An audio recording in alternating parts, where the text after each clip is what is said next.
Donald Trump is desperate for a Nobel Peace Prize, and tomorrow it will be announced that he didn't win it. And so the thing that occupies the cavity in his chest where his heart should be, yeah, it's going to go crazy. He's going to lose his mind, and I know that because he did today. Donald Trump wants to win the Nobel Peace Prize, not because he is a president of peace, but because he thinks if he screams the loudest and attacks the most people, he gets a peace prize. Well, that is what he did today in front of the Finnish president, who gave a really humiliating answer for Trump when he was asked whether he thought the president should get the peace prize. We are going to get into it all and the meltdown that we saw in the Oval Office. But before we do, if I could quickly ask you to leave a like on this video, and if you haven't already and you enjoy our channel, to hit that subscribe button because it goes a long way in supporting our work. Now, before we get into those hilarious and humiliating moments, I want to start with the first question about Donald Trump's visit to Walter Reed. Gentleman, nice tall gentleman, go ahead with the yellow shirt. Thank you, Mr. President. I wanted to change gears just really quickly and ask you, you're going to Walter Reed tomorrow? What are you having done? And how are you feeling? I'm meeting with the troops, and I'm also going to do a sort of semi-annual physical, which I do. And I think I'm in great shape, but I'll let you know. But I have no difficulty thus far. Is there wood around here? I'll knock on. No difficulty. Physically, I feel very good. Mentally, I feel very good. You know, I did about 6-7 months ago. I do physicals. I like to, when I'm around, I like to check always early, always be early. It's a lesson for a lot of people. Oh yes, Donald Trump is in the most perfect health. Everything is fine. Actually, later in this video, we're going to check out the rest of what he said because I just had to cut him off there before you really hear the insane ramblings that prove that President Pudding Brain is really not all there. And certainly the blotchy makeup on his hands and the cankles don't prove that his the exterior is doing too well. The physical health is in tip-top shape. But Donald Trump is dealing with lots of different scandals, lots of different issues. But what is his mind focused on as a guy who wants to win the Nobel Peace Prize? Of course, it's not peace. Donald Trump is not tapped into the negotiations for peace in the Middle East. This is why Marco Rubio was whispering in his ear, handing him notes, explaining to him what he had to say, because our president's too much of an idiot to participate in these negotiations. No, Donald Trump's not focused on peace. He's focused on yelling about the supposed wars he ended. This is the clip that happened right before the big meltdown after the president of Finland responded. But first, let's get into Trump. One thing, I don't know what they're going to do, really, but I know this, that nobody in history has solved 8 wars in a period of 9 months. And I've stopped 8 wars, so that's never happened before. But they'll have to do what they do. Whatever they do is fine. I know this, I didn't do it for that. I did it because I saved a lot of lives. And that's the thing that bothers me so much about the Russia-Ukraine. 7,000 people are dying a week. Young soldiers. They're almost all soldiers of Ukraine and Russia. So in theory, it doesn't affect us, no, but it's a terrible thing. Of course, that's how you win the Nobel Peace Prize, by demanding it and attacking anyone who says that you don't deserve it. If you won't give me that Peace Prize, I'm going to go attack you. Like, that is what Donald Trump has been saying over these past couple of weeks and past couple of months. And I wanted to start with the Walter Reed clip, not only because it's how the presser began, but also because of the fact that Donald Trump has been a lot more cognizant over the fact that his life is nearing its end. And I didn't say that in that sense. Hey, Kash Patel, if you're watching, it's not what I meant. It's not what I meant at all. But Donald Trump wants something to mark his legacy. It's why he's talking about heaven so much. It's why he cares about the Nobel Peace Prize. And it's why when the president of Finland had this response to whether or not Trump should win the prize, oh my God, he melted down even more. President Stubb, you have time and again said that one should not underestimate Mr. Trump's negotiating ability. Do you personally believe that Mr. Trump deserves to win the Nobel Peace Prize tomorrow? Well, I think that's probably a decision that comes from the Nobel Committee.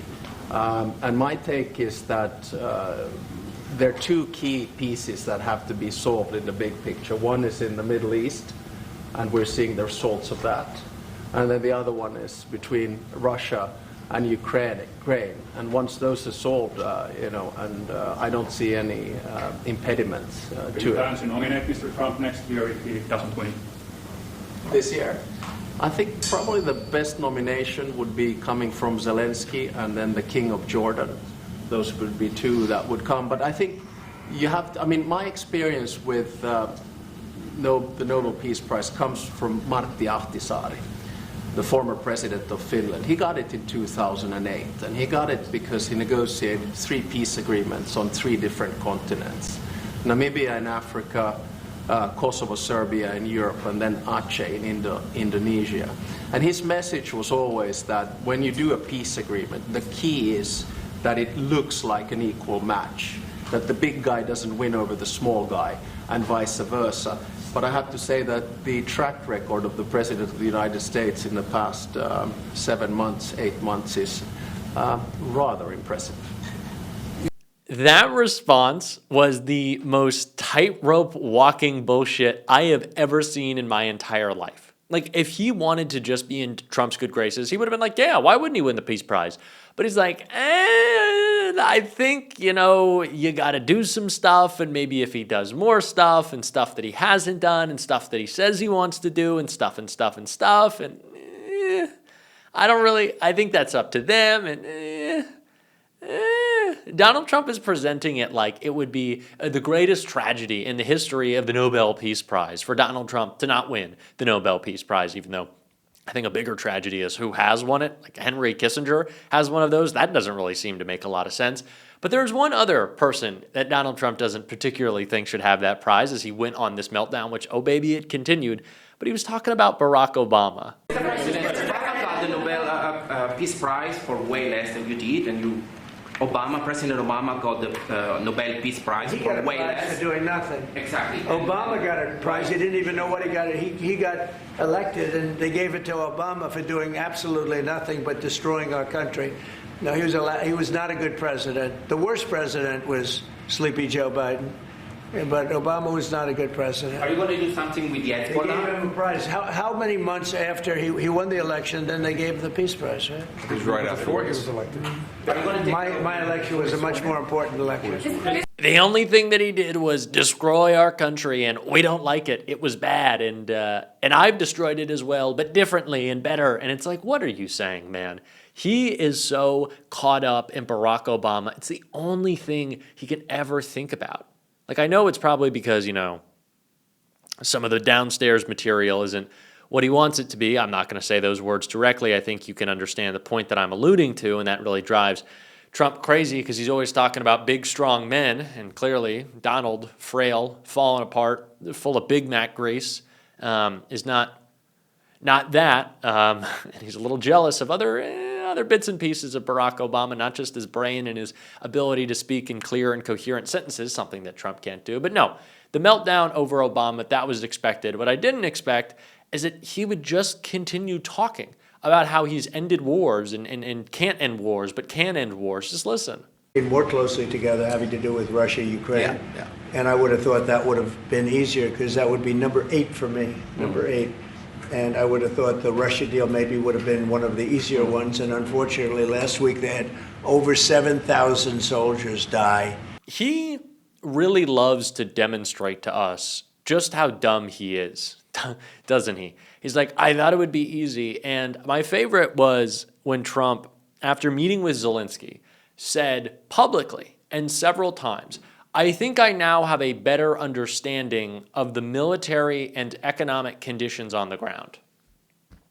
The President of the United States, who has been talking nonstop since this war started about how he would have stopped it, he would have prevented it, he could end it, only to then not end it and to never have answered questions of how, told us just a week ago that he is now familiar and understands the military and economic conditions on the ground.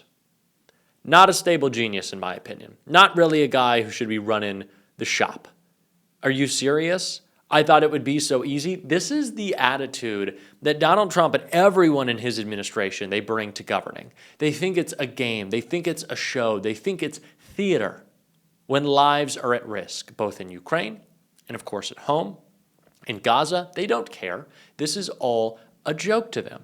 It's all a joke. Donald Trump just wants to present himself as the big, strong, tough guy, which is why he started talking about, of course, not just President Obama, but President Biden. Lesson for a lot of people. But I also did a cognitive exam which is always very risky because if I didn't do well, you'd be the first to be blaring it. And I had a perfect score. And one of the doctors said he's almost never seen a perfect score. I had a perfect score. I got the highest score.